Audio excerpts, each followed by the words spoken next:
Nah ini cocok untuk acara-acara hajatan. Untuk aku sunat itu ya. Radio mana? Aku sunat. Jangan dong.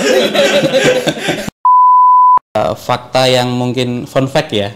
Kami sebagai owner tiap hari makan bebek. Yakin serius? Yakin, setiap Sama hari Pak makan. bener? Iya, serius. Nggak kena asam urat? Ada. Namanya Kedai Rizky, padahal yang namanya Umar, ini namanya Anis. Oh, soal Rizky loh, ya apa sih mas? Mbak, ya apa mbak? Siapa orang yang pertama kali mentawari yang nyincipin? Bapak. Bapak iya. Komentar gimana waktu itu? Enak. Enak ya? Pasti kalau orang tua bilangnya enak. Iya pasti enak. Tapi ada kelanjutannya. Karena bapak ini kan supir truk.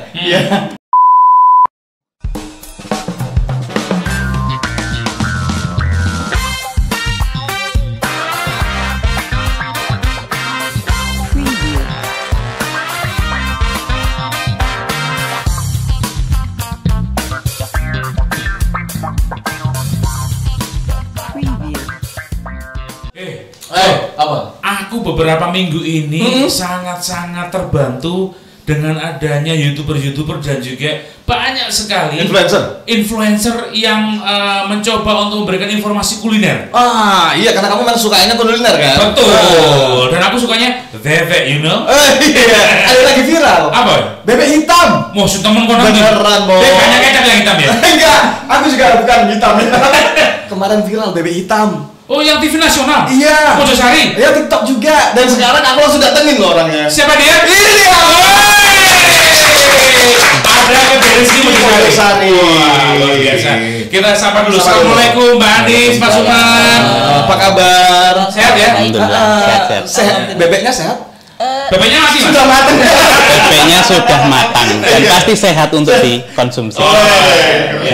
Mas Umar dan Mbak Anis ini adalah sepasang suami istri yang menjadi owner dari Kedai Rizky Mojosari. Dan ini viral. Betul sekali. Makanya kita undang ke sini ya. Iya. Kita penasaran gitu loh. Cok, aku pertama kali itu nanti penasaran sambalnya Cok. Tapi kita sebelum ke sana, kita tanya dulu. Namanya Kedai Rizky, padahal yang namanya Umar, ini namanya Anis. Oh, soal Rizky loh, ya apa sih mas? Mbak, ya apa mbak? Asalnya nih dari ibu ngasih nama. Waktu itu kan kita harus punya nama ya, gitu kan. Ya udah dikasih nama yang orang itu pasti familiar dengan nama kita gitu. Biar apa? Biar rezekinya kita lancar, berkah, barokah. Nah kalau ibu-ibu, terutama mama-mama zaman dulu pasti ngomongnya kan rezeki ya. Nah kita plesetkan sesuai dengan trennya kita, zamannya kita, itu rezeki itu. Oh, tapi dulu pernah komplain nggak, Bu, namanya kok nggak api. Ini aja loh, Anis sama Umar disingkat atau apa gitu. Belum sih. Untuk saat ini agak manut saya sama orang tua. Kayak awakmu.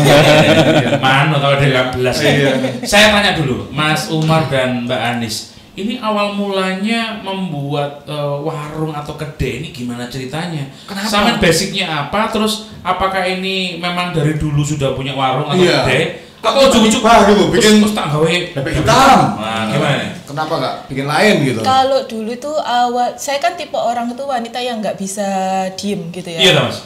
Iya dong, aktif mas ya. Udah maksudnya selesai resign kerja gitu kan.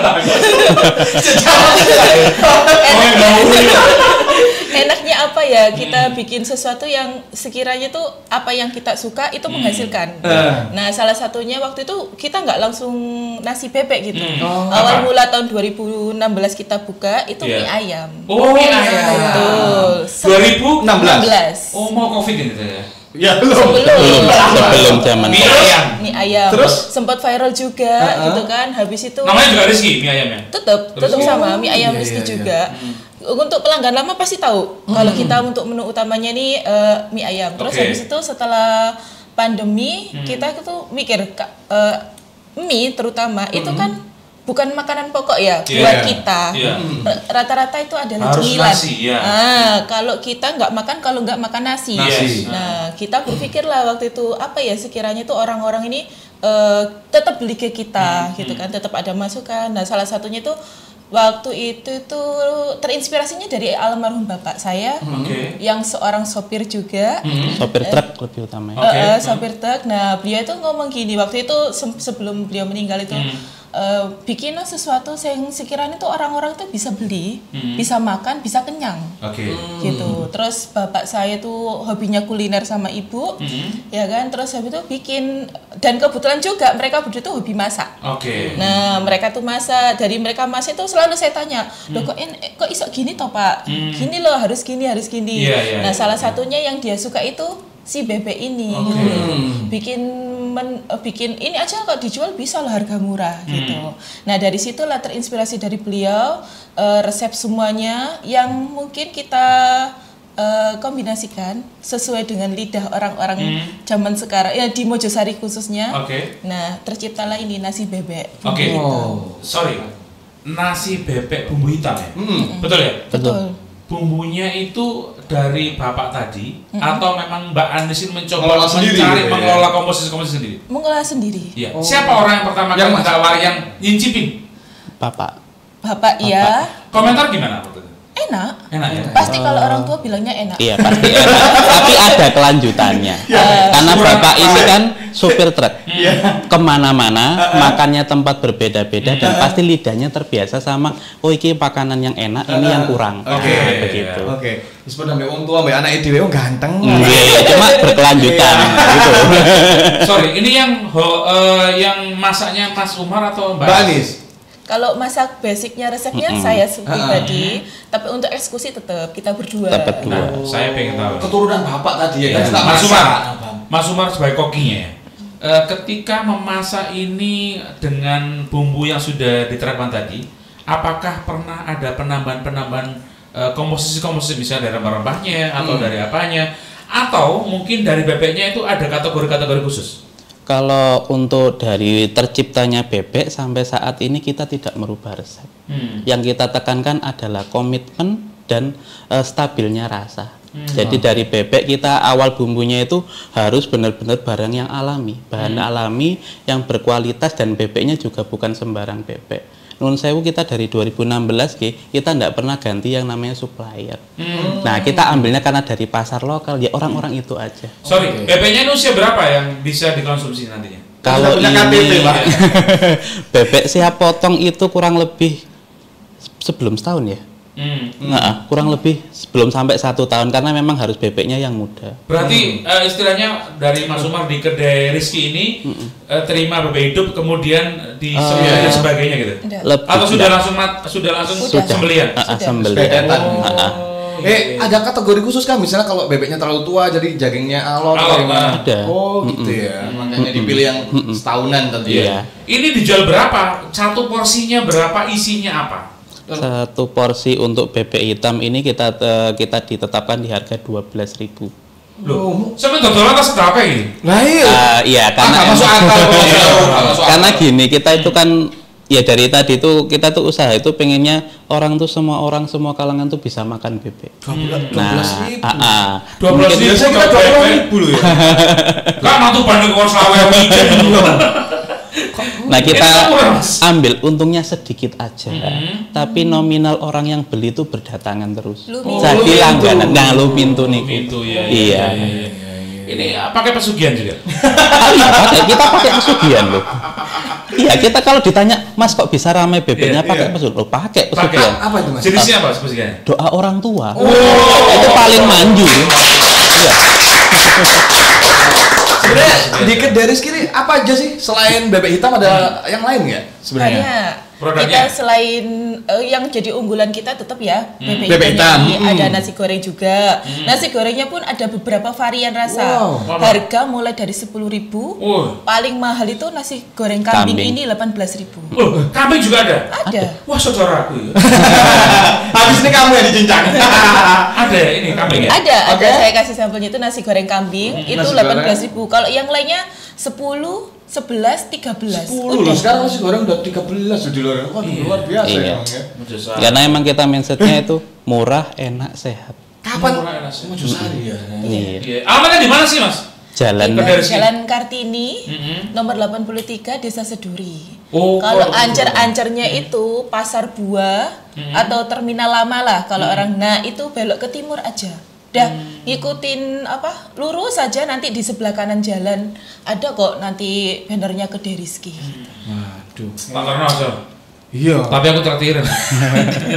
Nah, ini yang menjadi pertanyaan juga. Kita mengulas fokusnya ke bebek hitam ya. Bebek hitam. Bebek hitam ini bebeknya hitam atau bumbunya yang hitam? Iya. Bumbunya yang hitam. Bumbu yang hitam. Iya. Ini kan identik dengan rempah-rempah yang menyengat gitu ya. Betul. Ini ada variannya nggak? Oh, ini sedang, pedes, levelnya gitu kan? Belum ada. Belum ada. Tapi ini Satu rasa? kita dipisah kok. Jadi orang beli pun nanti kalau kita kan walaupun anak-anak juga bisa orang gede pun juga bisa makan.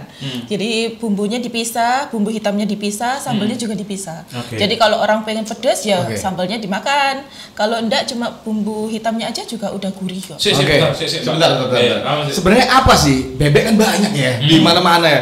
Apa sih yang membedakan bebek hitam ini sama punya yang lain-lain lah? Sebenarnya apa nih? Sama itu maksudmu toko warung sebelah yang warung Matahari. Ya semua tak ada tahu lah. Apa sebenarnya? Kalau bedanya itu tetap di bumbu hitamnya. Kenapa kok disebut bumbu hitam? Itu bumbu sebenarnya warnanya bukan hitam, tapi karena dimasak dengan bebeknya. Setelah bebeknya matang kita pisahkan dari bumbunya. Nah, bumbunya itu diolah lagi. Nanti akan secara alami muncul warna hitam dari lemak bebeknya. Maka kita sebut bumbunya bumbu hitam. Dan itu non MSG, tidak pakai bumbu instan. Masih alami. Alami sekali. Ini ada yang spesial nggak? Misalnya kalau di Kedai Rizky Mojosari ini 12.000 ini dapat ngambil nasi sepuasnya atau apa gitu, ada nggak? Kalau secara uniknya memang di harga kita lebih terjangkau sama kualitas makanan. Kita kemarin sempat yang dapat kesempatan diliput itu sebenarnya tanpa disengaja dan reporternya yang memang meminta. Dan kita itu memasang gini, kita pengen punya standar setiap orang yang datang ke kedai itu makanannya harus enak. Gitu. Maka terpusat di Kedai Rizky Mojosari dan kita masih mengukuhkan untuk main kitchennya kita. Berarti murah bukan murahan. Bukan murahan gitu. Beliau ini menjaga kualitas rasa. Iya, harga kaki 5, rasa Hotel bintang 5. Saya ke Mbak Anis. Mbak Anis, omset awal berapa nih ketika setelah ini ya transisi dari mie ayam terus ke bebek? Sudah, mie ayam udah gak ada sih sekarang. Itu belum sih. Belum kita lanjutkan karena memang untuk saat ini dengan SDM yang kita punya lebih fokus ke bebek. Iya. Omset tadi? Omsetnya? Biar Bapak Kalau omset dulu sebelum ada bebek ya pada umumnya mungkin jualan itu ya 10-12 mangkok. Kalau semangkoknya ya dulu cuma 7.000, 8.000 ya enggak sampai 100.000. Kalau sekarang ada bebek itu omsetnya lebih banyak.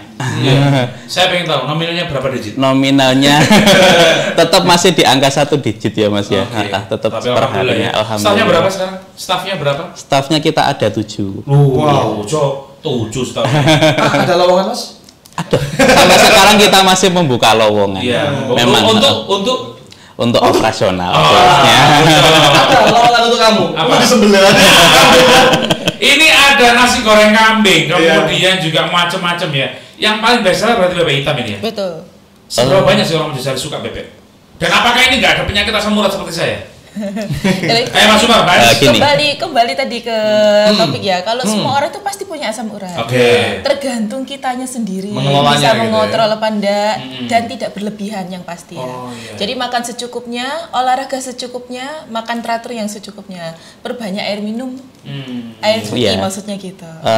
Fakta yang mungkin fun fact ya. Kami sebagai owner tiap hari makan bebek. Yakin serius? Yakin, Sama Pak bener? Iya, serius. Nggak kena asam urat? Ada. Ada, tapi kita imbangi dengan kegiatan olahraga yang cukup karena aktivitas tiap hari jalan kaki itu sangat berpengaruh.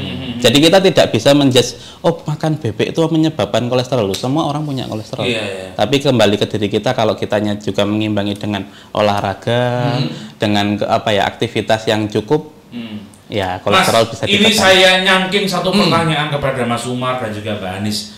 Kemarin setelah WA saya malam-malam saya sudah tanya, Mas Ferry bisa tanyakan secara penyajiannya kemudian memasaknya Mas Mojo itu kan kalau mohon maaf ya, di sebelah itu minyaknya hitam. Mohon maaf ya. Kalau tempat Anda gimana? Kalau kita untuk takaran setiap penyajian itu maksimal 10 porsi. Harus ganti minyak. Maksudnya gitu. Goreng 10 porsi ganti gitu. Nah, untuk trik masak bebek tidak kolesterol itu minyaknya sedikit. Gitu ya. Iya, jangan banyak. Kalau misalkan ada orang jualan bebek, warna orderannya sampai kedelep. Kita sedikit aja, jadi kayak dipanggang gitu. Justru kalau solo tambah baik ya? Iya. Lah kan soalnya berendam ya. Tambah baik kalau menurut Mas Umar harusnya sedikit ya? Harusnya sedikit. Iya. Itu bisa kering sampai di dalamnya nanti? Sampai kering, karena sebelum digoreng kan kita sudah dimasak. Diukep itu tadi sudah mematangkan sampai ke tulangnya. Iya. Jadi penggorengan itu istilah untuk penyajiannya. Kita pengen kritis sama Mbak Anis dan juga Mas Umar. Saya pengen tahu, apakah selama customer Anda datang itu ada yang merasakan, kok ini sih? Kok kakak sih nggak sponsor ini? Ada nggak gitu? Jelasnya ada. Karena setiap orang yang datang itu pengennya, aku regorola saya butuh ya apa caranya aku wareg gitu. Cuma kan kapasitas lambung beda-beda, manusia kan beda-beda. Iya. Nah, karena emang kita paketnya hemat dengan budget 12.000, ada yang cukup, ada yang kurang. Makanya kalau ada yang kurang bisa pesen tambah nasi atau tambah lauknya aja bisa. Nah, rata-rata kalau yang datang ke kedai itu pasti berkeluarga, Mas. Nah, makanya kita nggak jualan bebek aja. Nanti ada yang bawa anak, aku nggak suka bebek, sukanya nasi goreng. Ada nasi goreng gitu. Ini bisa di-spill nggak sih mana yang boleh. Ada yang berapa tadi paling murah? Ini bebek yang 12.000. 12.000. Oke. Kalau yang ini? Kalau ini yang paket nasi dus kita, start harga dari 20.000 sampai 25. Ini 25? Ya, 25 itu sudah paket komplit, bebeknya dapat 2. Iya. Per 4 ya. Kalau 1 ekor jadi 4 gitu. Satu ekor jadi 4? Waduh, ini saya kalau di Suko gimana nih, jauh nih. Nah, ini sebentar. Mbak, jualan jalan-jalan nggak, Mbak? Nah, itu mungkin bisa diagendakan. Soalnya yang di Ngoro, yang di pasti nunggu ini, Mbaknya buat jalan-jalan. Nah, kita sepilkan langsung aja buat penontonnya ya. Iya. Wah, ini pakai melinjo juga ini ya? Iya, pakai melinjo. Ini bumbunya juga ada 2. Ini bumbu ada sambal bawangnya. Sambal bawang. Oke. Yang ini sambal bumbu hitamnya. Bumbu hitamnya. Ini guys. Oke, mantap. Mantap ini ya, keren. Ini harga 25.000 untuk kemasan nasi dus. Nah, ini cocok untuk acara-acara hajatan. Yang aku sunat juga ya. Radio mana? Aku sunat. Jangan dong. Nah, ini juga ada kemasan bumbu apa ini? Ini sambal. Sambal apa? Sambalnya. Bumbu sambal apa nih? Sambalnya bawang, cupang, cumi itu bawang, pedo, tuna asap, macam-macam ya. Berapa nih, Mas? Itu untuk sambal bawang. Ya, 20.000. Daripada nyambel ya. Semakin mau larang. Ini mau bikin apa lagi selain bebek, kemudian apa namanya bumbu atau sambal ini? Inovasi apa lagi? Untuk saat ini kita lebih menguatkan main kitchen dulu, karena sebetulnya kita belum ada agenda untuk membuka kemitraan, tapi berhubung banyak yang minta, saya ngiler nih soalnya. Buka cabang? Iya, ada potensi untuk buka cabang dan mungkin kemitraan. Tapi sedang kita tetap menguatkan main kitchen. Kalau lagi viral gini kan kita sedang diuji, Mas. Diuji itu karena memang banyak orang yang nyoba, pengen berlangganan. Nah, PR-nya adalah gimana orang itu biar nggak kapok. Nggak kapok cuma datang terus punya pikiran aku paling seumur hidup sekali aja mangan yang ke dari situ. Kita itu nggak pengen kayak gitu. Susah ya. Nah, gitu. Yang kita pengen tahu, Jo, kalau misalnya aku nih di daerah kota, Anda kan di Mojosari. Kalau pesan satu lewat aplikasi itu bisa? Oh, bisa sekali. Bisa banget. Bisa banget. GoFood. Bisa ya. Ada, semua aplikasi kita ada. Wah, keren. Salah satunya ada di Tumbas itu juga ada. Aplikasi Tumbas. Sponsor kita ya. Iya. Bisa raja. Nah, iya saya kan ada jenengan toh. Iya. Apa aja ada di Tumbas. Iya. Kita yang bikin Mojo dan Kerto. Sekarang saya tanya Mbak Anis sama Mas Umar. Ini kan nggak gampang untuk bisa mengelola dan tetap konsisten dengan rasa yang Anda timbulkan tadi ya. Selama ini bahan baku, kemudian cara pengolahnya kan masih dipegang sendiri. Nantinya pasti ada staff yang akan. Bagaimana Anda bisa mengelola itu semuanya? Ya pastinya di pengukuhan resep.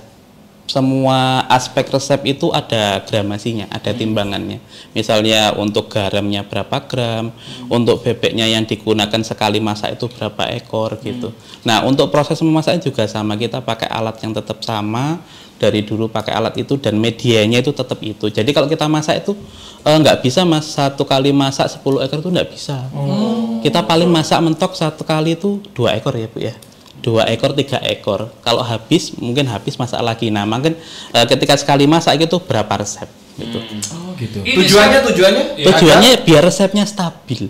Biar rasanya tetap sama. Memang ada yang lain kalau masak langsung geratakan gitu? Ada, karena memang dia mau meminimalisir. Ini tadi yang membedakan. Gitu. Mungkin karena nggak mau rugi di LPG atau gasnya, atau nggak mau rugi di waktunya, seperti itu. Nah, maka itu kita terapkan untuk resep itu benar-benar harus paten. Saat ini ada berapa ekor yang dimasak? Kan 1 ekor 4 ya? Ya habis berapa gitu loh, maksudnya dalam sehari? Kalau sehari untuk saat ini ya kita buka dari jam 10 sampai jam 10 malam, itu kurang lebih masih di angka 50 ekor. Iya. 50 ekor. Iya, itu sekali. bebek semua ya? Iya. Ini ada kambing juga. Nah, kambing ini gimana? Apakah Anda menyembelih sendiri atau ada transferan gitu atau gimana? Nah, karena kalau untuk kambing itu kita kenal dengan suppliernya sendiri, kebetulan juga peternak dari Mojosari juga. Ini fresh juga? Pasti fresh. Setiap hari kita masak pasti fresh. Kambing muda sudah kuat, tenang aja. So, mantap. Senenganmu ya. Ajar. Oke, pertanyaan selanjutnya. Kenapa nih? Iya, harapannya tadi yang jauh-jauh bisa. Sekarang kan lagi ini nih. Oh ya, Mbak ada ini enggak? Apa sosial media gitu dari Kedai Rizky Mojosari? Orang-orang kan sebelum beli biasanya review-review dikit nih, yang belum tahu nih, kasih tahu dong teman-teman kita nih. Ada. Kita juga punya di toko oranye sama toko hitam. Jadi buat teman-teman yang di luar kota, di luar Mojosari khususnya, bisa ordernya lewat aplikasi itu tadi di toko oranye, toko hitam. Tetap sama di @kedairizky_Mojosari. Kita sedia juga sambelnya ada, berbagai varian itu tadi ada 5, semuanya ready stock.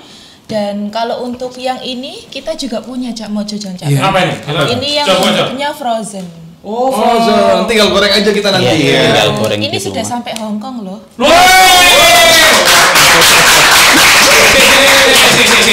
Menarik konsep lah. Sukhoi gerung. Kok bisa? Iya. Sampai Hong Kong. Sampai loh. Ceritanya. Aku kan kedawang kurung. Kok itu ke Hong Kong gitu ya. Ada beberapa negara sempet gitu kan. Kita kan kerjasama sama mbak-mbak TKW. Oh iya. Terus? Jadi di sana itu kita ayo dong, nggak pengen nyoba, nggak kangen masakan Indonesia. Iya, jelas. Kangen daripada temannya Mbak Anis. Iya, salah satunya gitu. Nggak kangen masakan. Oh, coba dulu. Dicobain ke teman-temannya juga gitu kan. Ternyata alhamdulillah cocok. Jadi setiap hampir 2-3 bulan sekali kita kirim. Saya tambah kalarang ongki ya tanah Hongkong. Iki mek sama ini. Kan mereka yang nanggung Mas. Karena gini. Bukan kamu kan mending ya. Tapi kalau ke Hongkong murah kok. Masalahnya gini. Awet gak? Iya, awet apa enggak? Nah, kita kan fresh. Kita semuanya itu jadi waktu setiap hari kan kita bikin. Jadi ada orderan ya pagi itu kita bikin, langsung kita kirim. Oke, kayak gini di pack berapa lama maksimal? Ini di suhu, ini sudah divakum semuanya. Iya, divakum. Di suhu ruang kita di 5 hari. Jadi maksimal kita ekspres. Oke. Kalau untuk nyampe sana berapa hari? Sorry, Mbak Anis. Kalau untuk di Hong Kong ya, soalnya kan kita pernah kirim itu di Jepang, Hong Kong, Malaysia, Singapura. Jadi setiap negara itu beda-beda. Iya. Kalau untuk yang di Hong Kong itu kan setiap hari Jumat itu ada penerbangan. Khusus untuk untuk barang-barang seperti ini dari Indonesia ke Hong Kong. Jadi kita kirimnya tuh di hari Kamis, hari Jumatnya mereka terbang, OTW. Sabtunya itu sampai ke Hong Kong, dan mbak-mbak TKW bisa keluar itu di hari Minggu. Nah, jadi mereka tuh selalu ambil cuma 2 hari di sana itu sudah di hari Minggunya itu. Wah, keren ya. Ini kalah kan bebek bisa Jepang. Wajiban gitu ya, gelibet. Ini namanya kok Neng Iteng ini apa maksudnya? Neng Iteng itu hak merek kita. Oh. Jadi semuanya ada. Untuk produknya kita kan dari Kedai Rizky Mojosari. Untuk hak paten mereknya kita Neng Iteng. Apa hubungannya Neng Iteng sama Mbak Anis sama Mas Umar? Ada aja nih. Ceritanya apa ini? Banyak cerita ya. Apa ini? Dulu itu awalnya tuh gini. Mungkin awal orang-orang tahunya itu bukan bebek hitam, tapi bebek iteng. Pakai namanya itu. Waktu itu, nah ini mulanya saya kenal sama Dinkop, Dinas Koperasi itu ini dari sini. Dulu itu iseng-iseng saya itu cuma pakai nama Neng Iteng gitu aja kan. Ternyata di salah satu kota namanya itu hampir sama. Beliaunya itu telepon saya berkeberatan karena namanya sama dengan produk yang sama. Hanya saya itu agak galau kan. Orang-orang ini taunya itu bebek Iteng, kok harus diganti tuh ya apa? Kita harus nge-branding lagi. Nah, waktu itu ikutlah ke pelatihan ya waktu itu. Loh Mbak, kalau kita punya produk, kita tuh wajib punya hak merek. Salah satunya gitu. Nah, itu dari Dinas Koperasi ini memfasilitasi kita untuk hak mereknya itu. Luar biasa. Dinas Koperasi lagi-lagi. Luar biasa.